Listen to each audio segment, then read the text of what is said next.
అందరికీ నమస్కారం. నా పేరు దేవరపల్లి రత్నబాబు, రాష్ట్ర కార్మిక వెల్ఫేర్ కమిటీ అధ్యక్షులు, ఏలూరు. ఈ రోజున యావత్ ప్రజానీకానికి నూతన సంవత్సర శుభాకాంక్షలు తెలియజేసుకుంటూ, మరి అలాగే ఈరోజు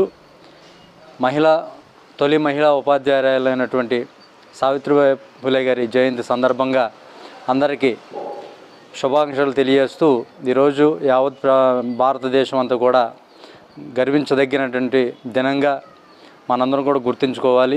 ఈరోజు మహిళలందరూ కూడా అన్ని విభాగాల్లో ఉద్యోగాలు చేస్తున్నారంటే అది కేవలం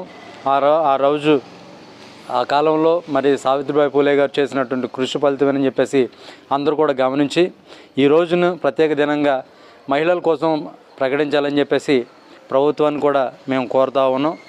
అలాగే వచ్చే 4వ తారీఖు విజయవాడ తుమ్మలపల్లి కళాక్షేత్రంలో జరిగేటువంటి బీసీ ఓబీసీ డైరీ ఇనాగ్రేషన్కి సంబంధించి కార్యక్రమాన్ని కూడా బీసీ ఓబీసీ ప్రజలందరూ కూడా, మిగిలినటువంటి అభిమానులు, కార్యకర్తలు ప్రతి ఒక్కరు కూడా ఈ కార్యక్రమంలో పాల్గొని జయప్రదం చేయాల్సిందిగా కోరుతా ఉన్నాం. జై పూలే.